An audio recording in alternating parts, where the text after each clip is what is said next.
Hello everyone, welcome back to our channel education house 24/7। आज हम पढ़ेंगे क्लास 6 इंग्लिश की बुक पूर्वी का यूनिट 2। यूनिट 2 है फ्रेंडशिप यानी कि दोस्ती। और जो फ्रेंडशिप है वो या तो दो लोगों के बीच में हो सकती है, दो जानवरों के बीच में भी हो सकती है, या फिर एक इंसान और एक जानवर के बीच में भी हो सकती है। तो इसी तरीके की जो भी फ्रेंडशिप है उसके बारे में हम पढ़ेंगे। और इसका जो फर्स्ट चैप्टर है वो है the unlikely best friends. Unlikely का मतलब होता है कि दो ऐसे लोग जो एक जैसे नहीं है, बिल्कुल अपोजिट है एक दूसरे से। तो आज का हमारा चैप्टर है द अनलाइकली बेस्ट फ्रेंड्स। तो बेस्ट फ्रेंड्स तो आप सबको पता होगा कि काफ़ी अच्छे पक्के दोस्त जो होते हैं उन्हें कहा जाता है। और अनलाइकली यहाँ पर इसलिए यूज़ किया गया है कि दो ऐसे लोग कह सकते हैं, या फिर एक जानवर और एक इंसान, ऐसे जो एक दूसरे से काफ़ी ज़्यादा अलग है। जनरली क्या होता है कि दोस्ती जो हमारी वो उनके साथ होती है, जस्ट लाइक कि आपके साथ आपका दोस्त वो होगा जो आपको और आपकी हैबिट जो है उससे की हैबिट से ज़्यादा मैच करती होगी। जो आपको पसंद होगा वो आपके दोस्त को भी पसंद होगा, तभी तो आपकी फ्रेंडशिप होती है ना। तो ऐसे ही जो ये आज का चैप्टर है वो इस फ्रेंडशिप के ऊपर है, जहाँ पर जो है जो दो दोस्त होते हैं वो काफ़ी एक दूसरे से बहुत ज़्यादा अपोजिट होते हैं। उनके जो भी पसंद नापसंद, उनकी पर्सनैलिटी काफ़ी ज़्यादा अलग होती है। उन सब के बावजूद भी उनके अंदर काफ़ी ज़्यादा दोस्ती होती है। और ये जो चैप्टर है ये 2 पार्ट में डिवाइड है, इसको हम 1 बाय 1 पढ़ेंगे। तो स्टार्ट करते हैं part 1। Gajraj the elephant live in the best booth of the royal stables. यहाँ पर बात हो रही है एलिफेंट की, जिसका नाम होता है गजराज। और वो कहाँ रहता है? वो बेस्ट बूथ में रहता है रॉयल स्टेबल्स के। बूथ का मतलब होता है एक रेक्टेंगुलर स्पेस जहाँ पर जो भी एलिफेंट, हॉर्सेस वगैरह उनको रखा जाता है। तो जो गजराज है वो कहाँ रहता है? वो रॉयल स्टेबल में रहता है। रॉयल एक ऐसी जगह होती है जैसे किंग क्वीन, जो राजा महाराजा या रानी रहते थे, उनकी जो जगह होती है वहाँ पर रहते हैं। जैसे कि उनके पास, राजा रानी के पास तो काफ़ी सारे हाथी घोड़े ये सारे होते हैं, तो उन्होंने अपनी जो महल होता है और वहाँ पर काफ़ी सारे स्पेस बनाया होता है जो कि उनको रखने के लिए होता है। तो जो स्टेबल होता है वो होता है लिविंग स्पेसेस फॉर एनिमल, मतलब जहाँ पर एनिमल्स को रखा जाता है। तो जो जितना भी वहाँ पर स्पेस था उसमें से जो सबसे बेस्ट था वो जगह जो है वो गजराज को दी गई थी रहने के लिए। The king was fond of Gajraj and he had ordered that the elephant should be well look after. और जो किंग था वो काफ़ी ज़्यादा फॉन्ड था एलिफेंट का, यानी कि गजराज का। फॉन्ड मतलब उसे काफ़ी ज़्यादा पसंद था। वो ये मानता था कि जो गजराज जो एलिफेंट है वो सबसे बेस्ट एलिफेंट है उसके पूरे राज्य में। इसलिए वो चाहता था कि उसका जो ध्यान है, उसने ऑर्डर दिया कि जो एलिफेंट है he should be well look after, मतलब उसका बहुत अच्छे से ध्यान रखा जाना चाहिए और उसे किसी भी चीज़ की कोई कमी नहीं होनी चाहिए। In spite of royal comfort Gajraj was sad because he had no friend. और इन स्पाइट का मतलब होता है इन सब के बावजूद, मतलब जितनी भी कंफर्ट उसको दिया जा रहा था एलिफेंट को, उसको रॉयल स्टेबल में रखा गया, उसके हर टाइम खाने पीने की चीज़ों का ध्यान रखा गया, वो बीमार ना पड़े उसके लिए भी डॉक्टर्स का इंतज़ाम किया गया। इन सारी चीज़ें, इन सारे कंफर्ट के बावजूद जो गजराज है वो काफ़ी ज़्यादा सैड रहता था। क्यों? Because he had no friend, क्योंकि उसके कोई दोस्त नहीं थे। द महोत और elephant trainer was the only one he have interacted with. और जो महोत यानी कि जो भी एलिफेंट को ट्रेन करता है या उसका ध्यान रखता है उसे महोत कहा जाता है। तो वो ही एक अकेला महोत था जो कि जिसके साथ इंटरेक्शन था एलिफेंट का। इंटरेक्शन मतलब जिसके साथ कम्युनिकेशन, जिससे बातचीत करता था। तो अकेला जो महोत था वो ही एलिफेंट यानी कि गजराज से बातचीत करता था और कोई नहीं था उसके साथ इंटरेक्शन के लिए, कम्युनिकेशन के लिए, जिसकी वजह से जो गजराज है वो काफ़ी ज़्यादा लोनली फील करता था और मतलब उसकी वजह से वो सैड भी रहता था। The Mahout was a kind man who served Gajraj food and gave him a bath in the elephant pond daily. He was a good caretaker but not a friend. अब यहाँ पर महोत के बारे में बताया जा रहा है कि वो एक काइंड मैन यानी कि काफ़ी ज़्यादा अच्छा और दयालु इंसान था। हु सर्व गजराज फूड, और जो कि गजराज को खाना खिलाता था। Gave him a bath in the elephant pond daily, और उसे डेली नहलाता भी था। कहाँ पर नहलाता था? तो जो राजा ने बनाया हुआ था एक पॉन्ड, मतलब जहाँ पर सभी हाथी जो है वो नहा सके, तो वहाँ उसको ले जाके वहाँ पर डेली नहलाता भी था।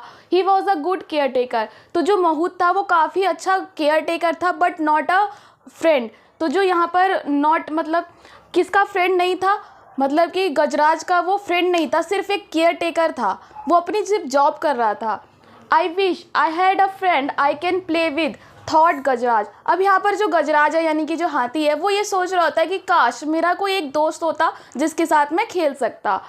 वन लेट इवनिंग का मतलब कि शाम से थोड़ा सा लेट हो गया था, 6 से 8 के बीच का समय, जब थोड़ा अंधेरा हो जाता है। A dog straight into the stable, और स्ट्रेट का मतलब होता है केम बाय मिस्टेक, मतलब कि कोई एक डॉग था वो गलती से गजराज के स्टेबल में आ जाता है।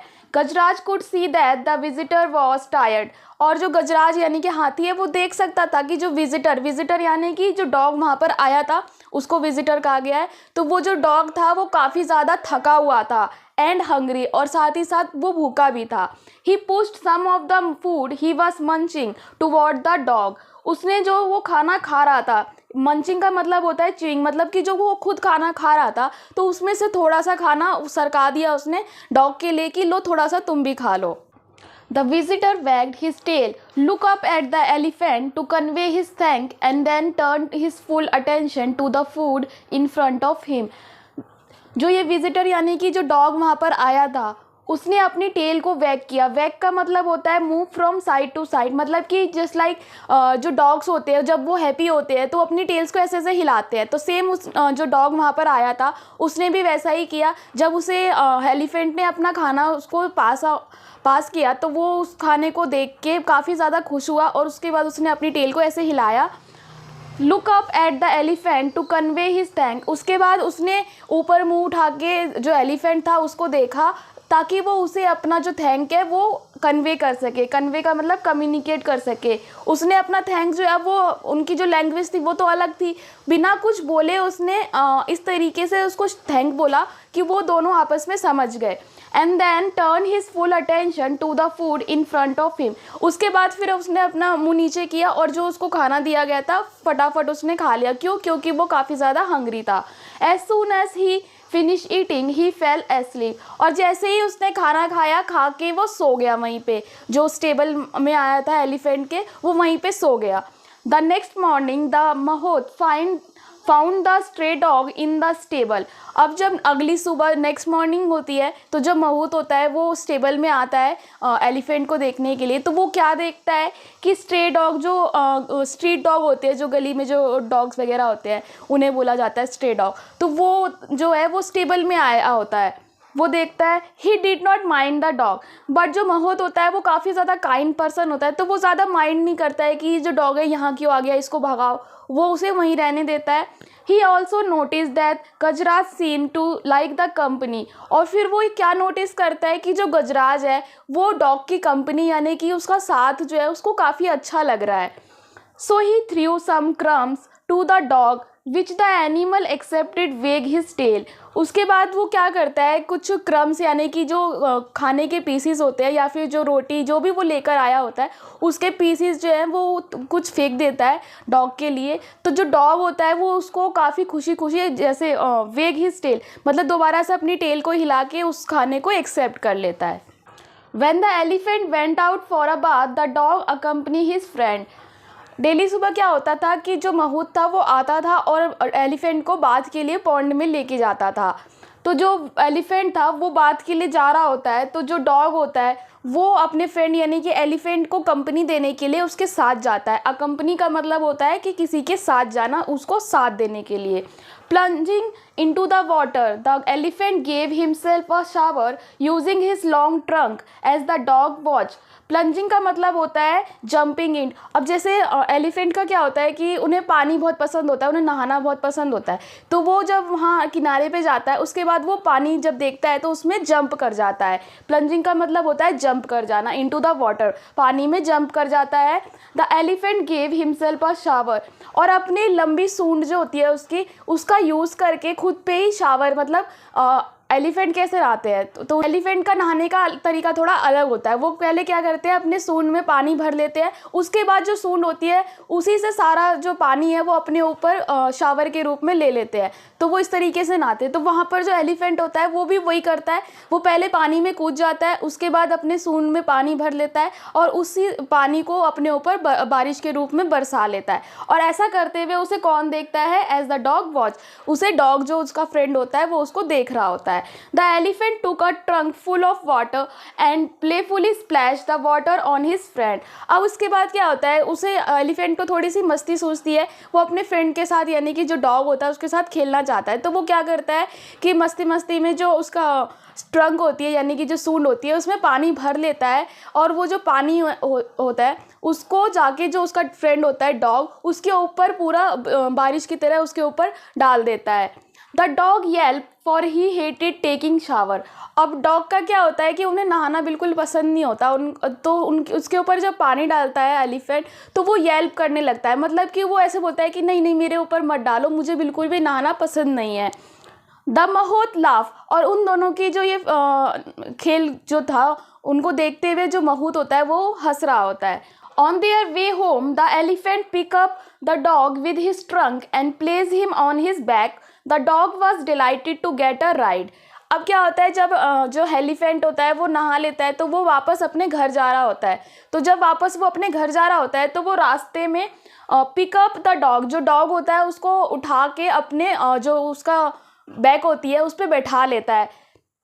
Place him on his back, the dog was delighted to get a ride. उसके बाद जब वो उसे बिठा लेता है और अपने पीठ पे बिठा के उसको डॉग को ले जा रहा होता है, तो जो डॉग होता है वो काफ़ी ज़्यादा डिलाइटेड यानी कि बहुत ज़्यादा खुश होता है और उसको एक अच्छी राइड मिल रही होती है, तो वो उसको काफ़ी ज़्यादा इंजॉय करता है। A farmer passing by saw the dog बंटी ही येल्ड।